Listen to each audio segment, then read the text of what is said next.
샬롬 할렐루야. 창세기 2장 8절에서 10절이요. 여호와 하나님이 동방의 에덴의 동산을 창설하시고 그 지으신 사람을 거기 두시니라. 여호와 하나님이 그 땅에서 보기에 아름답고 먹기에 좋은 나무가 나게 하시니 동산 가운데 얘는 생명나무와 선악을 알게 하는 나무도 있더라. 강이 에덴에서 흘러나와 동산을 적시고 거기서부터 갈라져 내 근원이 되었으니. 아멘. 할렐루야. 에덴과 에덴 동산의 차이가 있죠. 이해하기 쉽게 서울과 서울대공원을 비유로 들어봅니다. 서울과 서울대공원은 엄연히 다르지요. 서울대공원은 공원들 중에 하나로 서울이란 이름을 가졌을 뿐입니다. 서울과 서울대공원은 면적이 다르고 용도도 다르지요. 이처럼 에덴과 에덴 동산도 확연히 다릅니다. 에덴 동산은 둘째 하늘의 에덴 안에 있는 특별한 공간이지요. 아담과 그의 후손들이 살 수 있도록 하나님께서 조성해 주신 곳입니다. 둘째 하늘의 에덴 안에는 에덴 동산 외에도 특별한 공간이 더 있습니다. 예를 들어서 장차 우리가 주님과 7년 혼인잔치를 하는 공간도 에덴 동산이 아닌 에덴에 있습니다. 에덴 동산의 환경들 말씀드렸죠. 사계절이 뚜렷하지 않고 밤이 없고 기온의 변화로 시간의 흐름을 안다 했습니다. 개인적으로나 가족 단위의 집이 없고 아름다운 장막에서 쉬지요. 대부분 벌거벗은 채 생활해도 악이 없기 때문에 아무 문제가 없습니다. 천국도 악이 전혀 없는 곳인데 왜 천국에서는 옷을 입을까요? 천국은 이 땅에서 인간 경작을 받은 사람들이 가는 곳이기 때문입니다. 옷을 입지 않는다 해서 죄를 지을 리는 없지만 이 땅에서 옷을 입고 지냈던 사람들이므로 천국에서도 옷을 입는 것이 자연스럽습니다. 또한 천국에서는 옷이 그 사람의 상급과 영광을 나타내는 수단이 되기도 하지요. 그리고 에덴 동산에도 가는 옷을 입은 사람들이 있습니다. 이들은 머리급에 해당하는 사람들입니다. 에덴 동산은 매우 넓고 인구도 무척 많기에 나름대로 조직이 있고 질서가 세워져 있습니다. 일정한 단위로 그룹이 나뉘고 각 그룹마다 머리가 있지요. 그룹에 소속된 사람들은 머리의 지시에 따라 순종하며 조화롭게 살아갑니다. 이처럼 머리의 역할을 하는 사람들은 다른 사람들과 구분되도록 옷을 입습니다. 에덴 동산에서 옷은 머리된 사람이라는 주의를 나타내는 특별한 구별의 수단일 뿐이죠. 부끄러움을 가리기 위해서, 몸을 치장하기 위해서 입는 것이 아닙니다. 에덴 동산의 자연 환경은 지구와 거의 비슷합니다. 온갖 꽃과 나무들이 있고 각종 동물들이 있지요. 새, 짐승, 곤충, 물고기를 비롯한 각종 동물들이 있습니다. 6일 창조 동안 지구에 창조된 동식물들이 에덴 동산에도 모두 있다고 보시면 됩니다. 그런데 같은 종류라 해도 지구에 있는 것과 에덴 동산에 있는 것의 빛깔은 매우 다릅니다. 비둘기를 예를 들면 지구에도 에덴 동산에도 흰 비둘기는 있습니다. 그런데 같은 흰색이라 해도 그 빛깔이 확연히 다르지요. 에덴 동산의 흰 비둘기는 눈부시게 밝고 맑은 흰빛입니다. 지구에 있는 흰 비둘기는 그렇지 않습니다. 참고적으로 좀 도움이 되시라고 제가 이스라엘을 갔을 때 그 이제 나무라든가 이렇게 이제 돌아다닐 때 저는 이 에덴 동산의 이 말씀을 알고 있잖아요. 그리고 실상 저는 이제 많은 것을 하나님께서 보여주신 바가 있어요. 나가면 이제 갑자기 파란 하늘, 너무 깨끗한 그런 하늘이 있어요. 그럼 에덴 동산 하늘이라고 알려주세요. 그렇게 하고 뭐 제 머리 위에 이제 푸르스만 메뚜기가 앉은 거라든가 그런 것을 저는 이제 겪었기 체험하기 때문에 이스라엘 갔을 때 그런 이제 식물들 이렇게 봤을 때 독특한 것들이 있었어요. 주로 이렇게 보지 않았던 그런 것들이 너무 신비로운 것들이 있었어요. 그래서 그걸 보고 이제 감탄을 하며 에덴 동산의 것이니라 그렇게 설명해 주는 몇 종류들이 있어요. 그래서 어머 그러면 이거 가면 볼 수 있겠네요. 볼 수 있겠네요. 우리 이제 7년 혼인잔치 하면은 이제 그런 걸 볼 수 있잖아요. 그래서 특히 이스라엘 가니까 독특한 게 많이 있더라고요. 그랬더니 이게 이제 그 통로가 연결이 돼서 아마 그런 것 같아요. 그래서 만약에 그 청설모 어제 제가 말씀드린 청설모를 봤잖아요. 그럼 청설모를 만약에 암수를 내보냈다 이 땅에, 그럼 그네들이 번식했으면 이제 에덴 동산에 있는 것과 같은 그런 것이 되겠죠. 그렇게 가능하겠다. 그래서 이스라엘 갔을 때 더 저는 감격스럽게 식물이라든가 나무라든가 뭐 그런 거 하나하나 봤을 때에 참 신비롭다고 표현할 수밖에 없는 그런 것들이 있었어요. 그래서 너무 감탄하니까 에덴 동산의 것이니라 그렇게 설명해 주신 그런 종류들이 있었습니다. 그 빛깔의 차이를 이해하기 쉽게 한 가지 비유를 들어보면요. 동일한 꽃을 동일한 조건에서 일반 카메라와 HD 고화질 카메라로 촬영한다고 하면 이때 어떤 카메라로 촬영한 꽃이 더 예뻐 보일까요? 고화질 카메라로 촬영한 꽃입니다. 이처럼 에덴 동산 동식물의 빛깔이 지구의 것들보다 훨씬 곱고 아름답습니다. 에덴 동산은 악이 없는 영의 세계이기 때문이죠. 오염될 일도 변질될 일도 없기 때문에 하나님께서 처음 창설하실 때나 지금이나 동일하지요. 처음 그대로 깨끗하고 맑고 아름다운 상태를 유지하고 있습니다. 또 이거를 또 이해하기 좋게 우리나라도 보면 용인주에 민속박물관이 있잖아요. 그러면 옛날에 우리가 이제 조선시대든가 그런 시대에 살지 않았지만 민속박물관에 그 이제 만들어진 그런 걸 보고 아 옛날 시대는 이렇게 살았구나를 알 수가 있잖아요. 그리고 이제 사극 같은 데 보면 초가집이라든가 이제 그런 민속촌에서 일어나는 그런 많은 것들이 있잖아요. 그런 걸 보고 우리가 지금 우리는 현대에 살지만 아 과거에는 저런 것이 있었구나가 보존이 되어 있잖아요. 일부러 만들어 놓은 거긴 하지만 그런 식으로 하나님께서는 완벽해요. 감히 우리 측량 못합니다.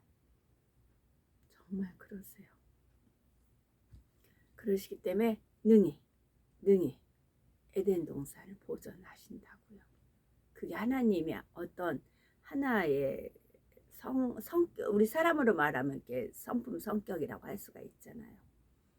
그게 하나님께서 그러세요. 놀라워요. 진짜 놀랍습니다. 하나님의 그 지혜는. 에덴 동산에는 지구처럼 높은 산은 없습니다. 완만한 언덕들이 군데군데 있어서 지형의 기복을 만들지요. 지구에는 높은 산이 있어서 멋진 경치를 만드는데 에덴 동산엔 산이 없으니 경치가 밋밋할까요? 그렇지가 않습니다. 에덴 동산에서는 구름이 멋진 경치를 만들어 줍니다. 다양한 모양으로 시시각각 변화하며 아름다운 장면을 연출하지요. 비행기를 타고 가면서 구름을 위에서 내려다 본 적 있으신지요? 구름이 바다를 이루고 산을 이루며 시시각각 모양을 바꾸기도 하지요. 에덴 동산에는 이 땅의 구름보다 훨씬 빛나고 예쁜 구름들이 멋진 경관을 만들어내는 것입니다. 에덴 동산의 환경이 이렇고요. 9절에 보니 여호와 하나님이 그 땅에서 보기에 아름답고 먹기에 좋은 나무가 나게 하시니 동산 가운데에는 생명나무와 선악을 알게 하는 나무도 있더라 했습니다. 에덴 동산에도 지구처럼 수많은 식물들이 있습니다. 그 중에는 씨를 맺는 과일나무도 있지요. 보기에 아름답고 먹기에 좋은 나무가 나게 하셨다는 말씀과 같습니다. 에덴 동산 사람들은 이러한 과일들을 먹고 삽니다. 그런데 수많은 과일나무 중에서 조금 특별한 두 나무가 에덴 동산의 중앙에 자리하고 있습니다. 바로 생명나무와 선악을 알게 하는 나무이지요. 에덴 동산의 중앙인 이곳은 다른 곳보다 지형이 더 높아서 두 나무는 눈에 잘 띕니다. 서울에 있는 남산타워도 눈에 잘 띄죠. 또 남산타워 전망대에 올라가면 서울 전역이 보입니다. 날씨가 좋을 때에는 인천 앞바다까지 보인다고 하죠. 이처럼 하나님께서는 에덴 동산 중앙에 두 나무를 두셨습니다. 이 두 나무는 잎사귀가 매우 풍성하며 열매도 많이 맺혀 있습니다. 에덴 동산에 있는 나무 열매들은 모두 맛으로나 향으로나 빛깔로나 이 땅에 있는 것들보다 훨씬 좋지요. 에덴 동산 중앙에 있는 이 두 나무의 열매는 그 가운데에서도 월등히 뛰어납니다. 눈으로 보기에도 확연히 차이가 납니다. 두 나무의 열매는 두 손으로 안아야 할 만큼 상당히 큽니다. 이와 비슷한 크기의 이 땅 과일로는 메론을 들 수가 있습니다. 메론의 크기는 지름이 보통 20에서 25cm입니다. 생명나무의 열매 곧 생명과일과 선악을 알게 하는 나무의 열매인 선악과는 모양이나 빛깔이 분명히 다릅니다. 먼저 선악과는 이 땅의 과일 중에서 복숭아와 비슷한 모양이며 분홍빛입니다. 그리고 생명과일은 사과와 비슷한 모양의 홍조를 띱니다. 아주 빨갛지 않으면서도 약간의 홍조를 띤 아름다운 빛깔이지요.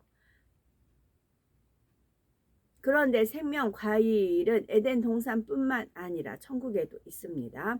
요한계시록 2장 7절에 이기는 그에게는 내가 하나님의 낙원에 있는 생명나무의 과실을 주어 먹게 하리라 했습니다.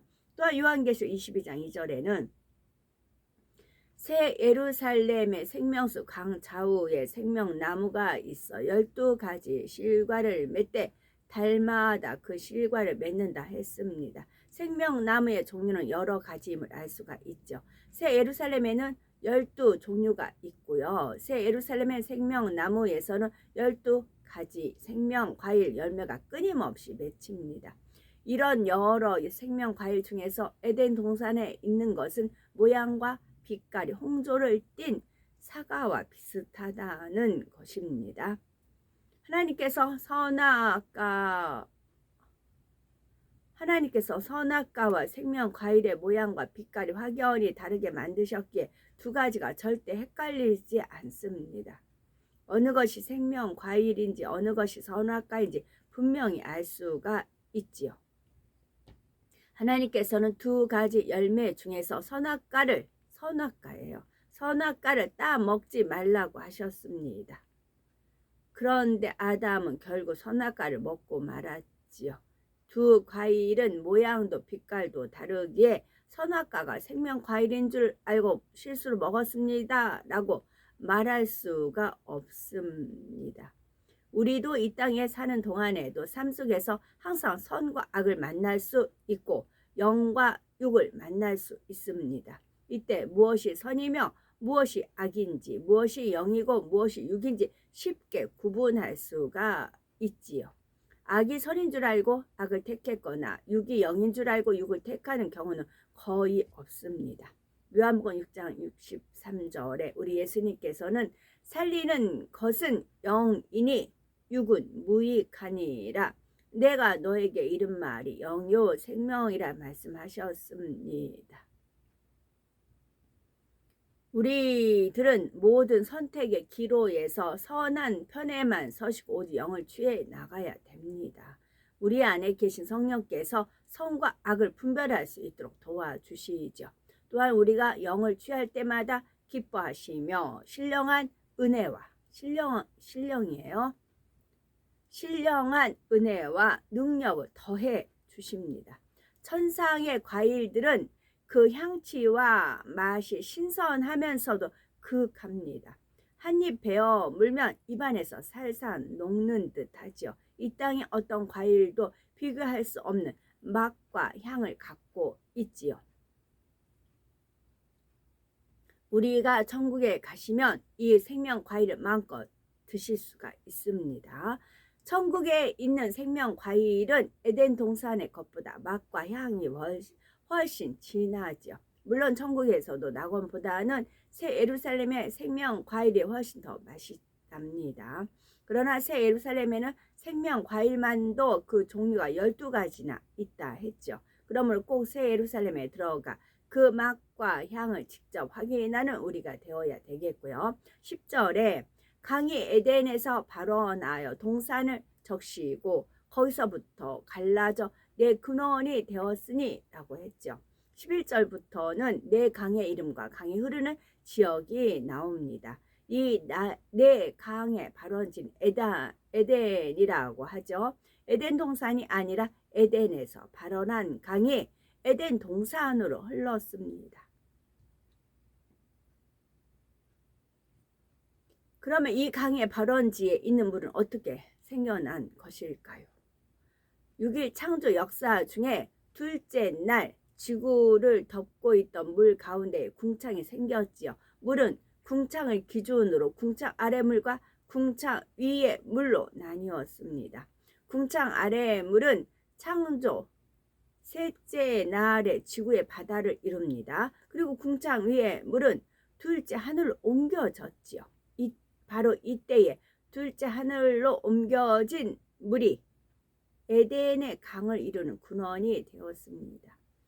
에덴에서 발원한 강은 에덴 동산을 두루 돌아 흐릅니다. 천국 생명수 강이 하나님의 보좌로부터 나와서 천국을 두루 돌듯이 에덴 동산에도 두루 돌며 흐르는 강이 생긴 것입니다. 에덴 동산의 자연 환경은 지구와 매우 비슷하여 물이 꼭 필요하죠. 에덴 동산의 동식물이 이 물로 인해서 충만함이 있고 생명을 유지할 수 있죠. 에덴 동산에 살게 될 아담과 그의 후손들에게도 물이 필요합니다. 그들은 생명의 존재이긴 하지만 흙으로 지어진 몸을 가졌죠. 몸에는 피가 순환합니다. 그것은 그 몸에 물이 필요하다는 의미이지요. 이처럼 에덴 동산에도 물이 필요하기에 하나님께서는 궁창 위에 물을 둘째 하늘로 옮기셨고 에덴의 강 근원이 되게 하셨습니다. 그런데 10절에 보면 강이 또 거기서부터 갈라져 내 근원이 되었다 했습니다. 여기서 거기는 에덴의 강 발원지입니다. 둘째 하늘에 있는 물의 근원지이지요. 여기서 내 근원이 되었다 했어요. 내가 4자 1, 2, 3, 4, 4잖아요. 우리 마음밭도 4가지 마음밭으로 분리가 되죠. 길가밭, 돌자밭, 가시떡이밭, 옥토밭. 내 근원. 이 둘째 하늘로 옮겨진 궁창 위에 물은 에덴 동산의 강의 근원지도 되며 내 강의 근원도 된다는 사실입니다. 그런데 이 내 강은 에덴 동산이 아닌 지구에 있습니다. 둘째 하늘로 옮겨졌던 물이 다시 지구의 4곳으로 쏟아져서 큰 강을 만들었죠. 6일 창조 역사 중에 넷째 날 이후에 지구의 기상현상이 일어났고 육지에 비가 내렸다 했습니다. 그 전에는 지구에 바닷물만 있었고 육지에는 물이 없었죠. 비가 내린 후에야 육지에도 물의 흐름이 생겼습니다. 그렇지만 이때는 많은 물이 흐르는 강은 아직 생기지는 않았다 했죠. 일반적으로 계곡에 가느다란 물줄기들이 여러 개 모여서 시내를 이루고 또 여러 시내가 모여서 강을 이룹니다. 그런데 인류 문명의 발상에 영향을 준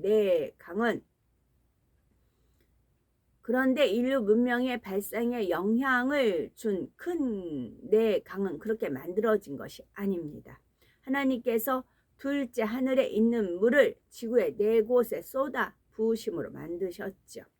집중호우가 내릴 때에 보면 마치 하늘에서 물을 들이붓는 것 같습니다. 하나님께서는 지구에 4강을 만드실 때에 둘째 하늘에 창을 열어 에덴의 강의 근원이 된 물이 내 지역으로 쏟아지게 하셨죠.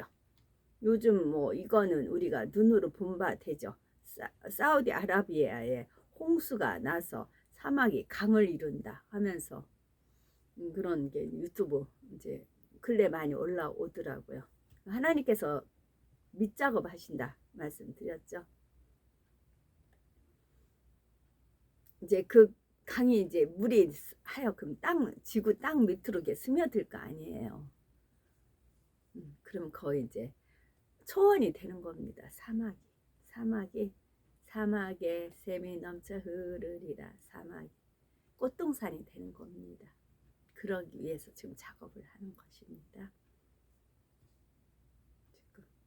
그래서 내생물이 열심히 활동을 하고 있습니다. 하나님 설계에도 청사진에 맞춰서 그래서 우리는 짜자잔짠 영광 돌리면 됩니다. 멋지게. 그거 이제 알고 보느냐 모르고 보느냐가 틀리죠. 그래서 제가 누누이 많이 이렇게 하나님께서 떠올려 준 대로 말씀을 드렸어요. 이스라엘 사막 보면 이렇게 완만하잖아요. 에덴 동산이 높은 산이 없다고 하잖아요. 높은 산이 없고 완만하다 했잖아요.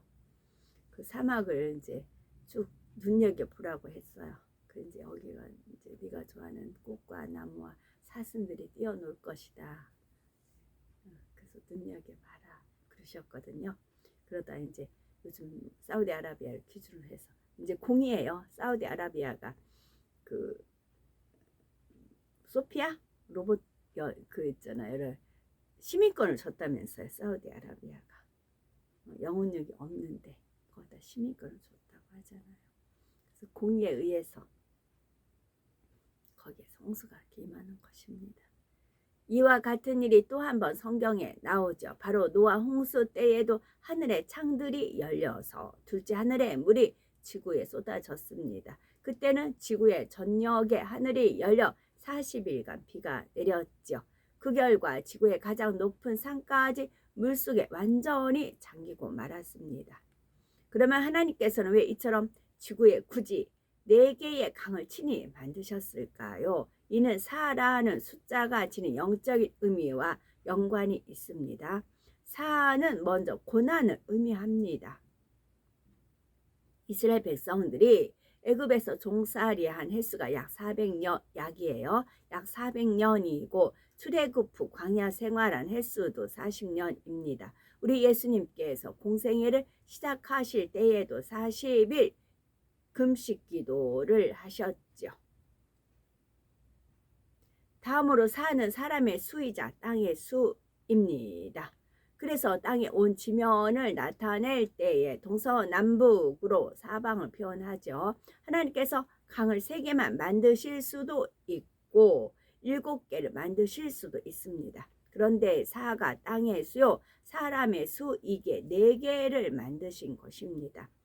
아담이 이 땅으로 쫓겨나면서 인간 경작이 시작되면 사람들은 이 네 강을 중심으로 번성하지요. 이 네 강 유역은 세상 사람들이 말하는 인류 문명의 발상지와도 겹치죠. 사람이 살아가기 위해서는 물이 절대적으로 필요합니다. 사람이 마시기 위한 것뿐만이 아니라 생활 전반에 꼭 필요하지요. 농사를 짓는 데에도 필수적이고요. 그래서 사람들은 강 주변에 모여들었고 초원이 형성됐으며 점점 그 규모가 커졌습니다. 이처럼 강은 인류에게 있어서 매우 중요한 의미를 지니지요. 하나님께서 이러한 강 넷을 친히 만드심으로 인간 경작을 위한 조건이 이제 모두 갖춰졌다고 볼 수가 있죠. 그런데 이 강들은 하나님께서 처음 만드셨을 때의 모습에서 많이 변형되었습니다. 수많은 세월의 흐름 속에서 지형이 변하면서 강의 위치도 달라졌죠. 현존하는 강의 이름과 같다 하여 강의 위치와 모습도 지금과 같다고 여겨서는 안 됩니다. 이것을 고려하지 않고 성경을 문자적으로 그대로 해석하여 현재 지구에서 그 강을 찾고자 한다면 자칫 오류도 생길 수가 있습니다. 오류가 생길 수가 있습니다. 하나님께서 이 네 강을 만드신 때는 지금으로부터 아주 오래 전이기 때문이지요. 하나님께서는 흙으로 아담을 지으시고 에덴 동산에 이끌어 들이신 후 지구에 이 네 강을 만드셨습니다. 아담은 에덴 동산에서 자손을 낳으며 셀 수 없이 오랜 세월을 지냈지요. 따라서 이 네 강의 역사도 무척 오래됐음을 기억해야 됩니다. 에덴 동산의 환경과 동산 중앙의 두 가일 그리고 에덴에서 발원한 강을 말씀드렸고요. 에덴에서 발원한 강은 에덴 동산을 두루 적시고 흐르며 그곳의 동식물에게 생명과 충만함을 줍니다. 또한 에덴의 강 발원지의 물은 지구의 네 곳으로 쏟아져서 큰 강을 만들었다 했습니다. 강은 인간이 살아가는데 필수적인 물을 공급해 줍니다. 그래서 사람들은 강 유역에 모여들었고 문명을 발달시켰지요. 하나님께서는 이처럼 사람에게 필수적인 물을 얻을 수 있는 강을 친히 지구의 네 곳에 만들어 주셨습니다. 사람은 육으로 물을 떠나 살 수 없듯이 영으로도 물을 떠나서는 살 수가 없습니다. 영적인 물인 하나님의 말씀 안에 있어야 참으로 복된 사람이 될 수가 있습니다. 시편 1편 3절에 하나님의 말씀을 즐거이 주야로 묵상하는 사람이 받는 복에 대해서 다음과 같이 말합니다. 저는 시냇가에 심은 나무가 시절을 쫓아 과실을 맺으며 그 잎사귀가 마르지 아니한 같으니 그 행사가 더 형통하리로다. 우리는 몸과 마음이 늘 하나님 말씀 안에 거한 우리가 되어서 많은 열매를 맺으며 범사에 형통한 삶을 살아야 되겠죠. 그래서 우리는 복 있는 사람이 되어 아름답고 온전한 열매로 영광 돌리는 우리가 되어야 되겠습니다. 저는 시냇가에 심은 나무가 시절을 쫓아 과실을 맺으며 그 잎사귀가 마르지 아니함 같으니 그 행사가 다 형통하리로다. 아멘.